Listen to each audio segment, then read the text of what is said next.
আল্লাহর নবীজি সাহাবায়ে কেরামদেরকে লইয়া দরজ দিচ্ছে,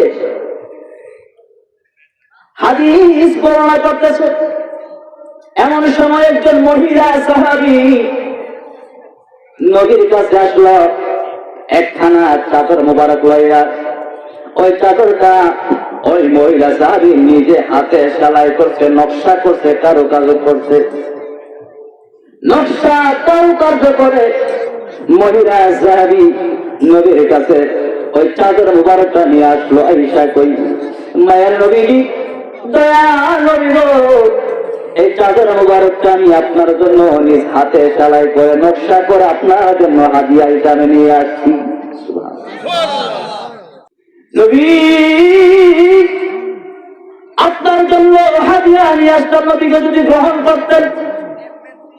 আমার নবী চাদর মোবারকটা গ্রহণ করলেন। চাদর মোবারক হাতে নিয়ে আমার নবীকে, ঠিক আছে, সে যত চাদর মোবারকটা দিছে আমি চাদর মোবারকটা গায়ে জড়াইয়া আসি। সাহাবীরা একটু বসো, আমি হুজরা থেকে চাদরটা একটু শরীরের মধ্যে দিয়ে আসি। নবীজি হুজরা শরীর থেকে চাদরটা শরীরের উপর দিয়া পেঁচ দিয়া সাহাবায়ে কেরামের সামনে আসলো। আয়েশা কই, সাহাবীরা রে দেখো এই নকশা করা চাদরটা দিয়ে আমাকে কেমন লাগতেছে। সাহাবায়ে কেরাম কই, নবীজি আপনি তো পূর্ণিমার চাঁদের চাইতে সুন্দর, তার মধ্যে নকশা করা চাদর আপনার গায়ের মধ্যে দেখা যায়। নবী গো আপনাকে অনেক সুন্দর লাগতেছে, মারহাবা। আমার নবী কই, ঠিক আছে। যখন সাহাবায়ে কেরাম নবীর প্রশংসা করলো, এই মুহূর্তে মাঝখান থেকে একজন সাহাবী দাঁড়ায় গেছে।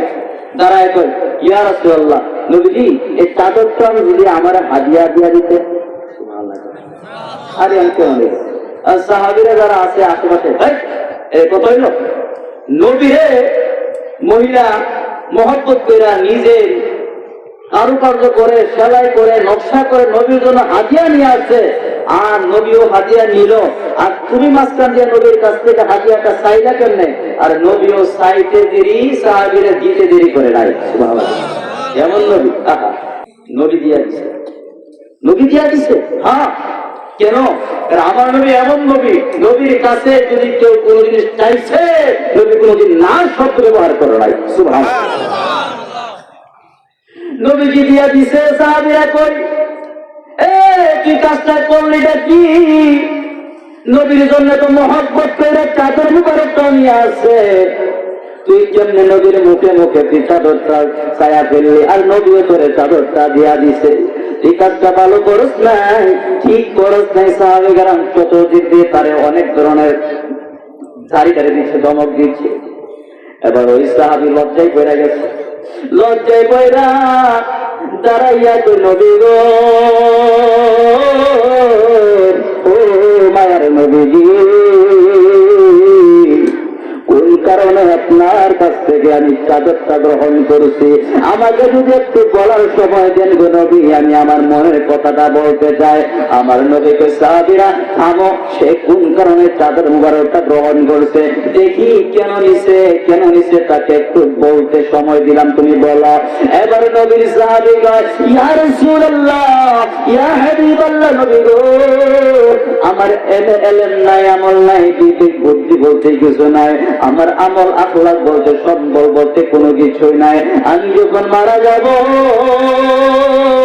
আমাকে যখন আমার পরিবার পরিজনরা যখন আমাকে কবরে রাখা হবে, কবরে যখন আমাকে রাখা হবে, মানুষ যখন আমাকে কবর দিয়া 40 কদম যখন চলে আসবে গালাবে, মুনকার নাকির ফেরেশতারা আয়েশা যখন আমাকে জিজ্ঞাসা করবে, এ আল্লাহর বান্দা, তুমি বলো তুমি কি আমল করেছো? 3টা প্রশ্ন করবে, মান রাব্বুকা ওয়া মা দীনুকা ওয়া মা কুনতা তাকুলু ফি হাক্কি হাযার রাজুলুল্লাযী বুইসা ফীকুম। এই 3টা প্রশ্ন আছে আবু দাউদ শরীফের মধ্যে আর বুখারী শরীফের মধ্যে। আছে শুধুমাত্র একটা প্রশ্ন, মা মান, ওই প্রশ্ন, মা তাকুলু ফি হাক্কি হাযার রাজুলুল্লাযী বুইসা ফীকুম। শুধু একটা ফাইনাল প্রশ্ন, বুখারীর প্রশ্ন। 3টা প্রশ্ন আবু দাউদ শরীফের প্রশ্ন। ধরে আনলাম 3টা প্রশ্ন করবে। সাহাবী কই, নবী গো, ফেরেশতারা যখন মুনকার পাকের ফেরেশতা যখন আমাকে প্রশ্ন করবে 3টা প্রশ্ন, তখন আমি বলবো আরে আমার এলেম নাই, আমল নাই, কোনো কিছু নাই, সম্ভব বলতে কোনো কিছু নাই। আমার কাছে একটা পুঁজি আছে, আমার কাছে রহমতের নবীর চাদর মুবারক আছে। আল্লাহু আকবার। আবার সকল সাহাবীরা তো লজ্জিত হয়ে গেল। হায় হায়, আমরা ভাবছিলামটা কি আর পাগলা করছেটা কি। এই সাহাবীরা কই বাইরে মাফ করে দে, তোর ভিতরের খবর তো আমরা জানতে পারি নাই, তুই যে নবী এত প্রেমিক, কোন কারণে চাদর মুবারকটা তুই গ্রহণ করছো একদম বুঝতে পারছি, তোকে যা কিছু বলছি ক্ষমা করে দে। হাদিস বর্ণনাকারী সাহাবী হযরত সাহর রাদিয়াল্লাহু তাআলা আনহু বলেন, আমি তার মৃত্যু পর্যন্ত জীবদ্দশায় ছিলাম, আমি নবীর মজলিসে তখন ছিলাম। আমি তার ইন্তেকালের পরে আমি তার বাড়িতে গেলাম খবরটা নেওয়ার জন্য। সে যে বলছে সেই চাদরটা নিজের জন্য পরিধান করবে না, কাপড় হিসাবে ব্যবহার করবে।